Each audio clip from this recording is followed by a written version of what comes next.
Ayah.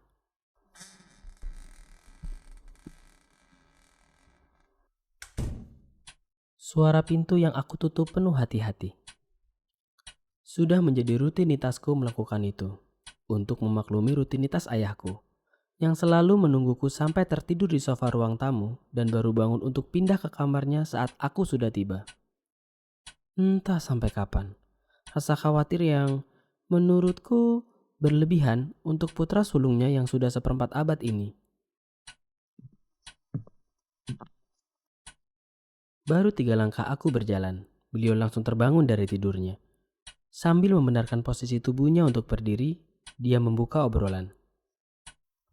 Loh, gak lupa jalan pulang Tole. Jam berapa ini? Tanyanya menyindir. Pertanyaan ayah membuatku refleks melihat arlojiku, sebelum akhirnya menjawab beliau. Ayah mau sampai kapan sih nunggu aku pulang? Aku kan udah besar, udah dewasa. Ayah gak perlu lagi nunggu aku sampai ketiduran di sofa. Sahutku mengalihkan sindirannya. Kamu harus banget kerja sampai ganti hari gini. Nyari apa sih kamu? Sekali-sekali perlu istirahat. Santai-santai gitu. Timpalnya tidak mengindahkan ucapanku.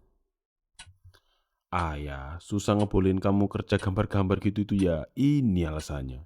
Kamu jadi harus kerja keras buat menuhin kebutuhanmu. Lanjutnya dengan nada khawatir. Memang benar kata ayah. Perlu ekstra upaya untuk meluluhkan hatinya agar mengizinkanku yang sarjana perikanan ini melanjutkan hidup menjadi seorang pembuat komik. Aku gak kekurangan kok ya. Aku cuma nyiapin tabungan aja. Kataku membela diri. Halah, alasan. Kerja itu harus ada jam kerjanya.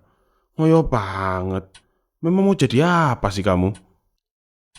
Sahut ayah. Kali ini nadanya sedikit keras.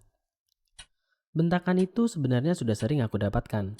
Biasanya juga aku balas dengan tersenyum, lalu pergi menuju kamarku untuk menyudahi perdebatan. Tapi, mungkin karena itu bentakan serupa yang sudah puluhan kali aku dengarkan, untuk kali ini aku ingin menjawabnya. Aku mau jadi seperti ayah. Ucapku tegas namun dengan nada pelan. Aku mau jadi laki-laki yang bertanggung jawab. Setidaknya dengan diriku sendiri. Agar nanti, kalau sudah berkeluarga, aku bisa menjadi sosok ayah yang siap berkorban demi keluarganya. Lanjutku tanpa memberi kesempatan ayah merespon. Ayah ingat gak? Dulu waktu aku masih kecil, pernah diusir tetangga gara-gara sering numpang nonton VCD di rumahnya. Jujur sebenarnya aku gak masalah sama hal itu. Tapi ayah gak tinggal diam. Ayah sampai rela jadi kuli bangunan di hari libur. Padahal ayah seorang tentara. Tapi ayah lakuin itu semua cuman biar aku bisa nonton VCD di rumah sendiri. Ocehku panjang hingga membuatku mengambil nafas untuk dapat berbicara kembali. Dan sejak kejadian itu, aku bertekad untuk jadi laki-laki yang bertanggung jawab. Seperti ayah. Aku menutup kalimatku dengan nada bergetar. Setelahnya, kami hanyut dalam diam, memberikan ruang untuk tenang masuk ke dalam hati kami berdua. Aku merasa lega seketika, sedangkan ayah menatapku sendu namun dengan senyum tipis di bibirnya.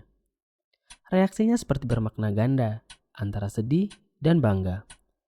Bangga karena aku bisa mengartikan pengorbanannya untuk keluarga, dan sedih karena bocah laki-lakinya sekarang sudah menjadi pria yang menyerupainya. Sepertinya ayah sudah puas memandangiku. Dia lalu berjalan mendekatiku. Aku pikir dia akan memelukku untuk melengkapi suasana hangat bapak dan anak laki-laki yang jarang terjadi ini. Tapi aku salah. Dengan dinginnya, dia menepuk pundakku. Cepat ke kamar dan tidur. Bertanggung jawab tidak bisa dilakukan dengan badan yang tidak sehat. Katanya singkat, lalu pergi ke kamarnya. Ayah meninggalkanku bersama lamunan ekspektasiku. Tapi aku tidak sedih. Aku justru bahagia. Karena setidaknya aku jadi tahu kalau dia begitu mengenaliku. Dia tahu bahwa pelukannya hanya akan membuatku melemah.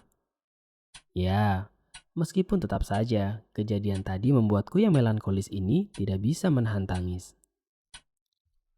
Ku nikmati air mataku yang jatuh menghangati mukaku sambil berjalan menuju kamar.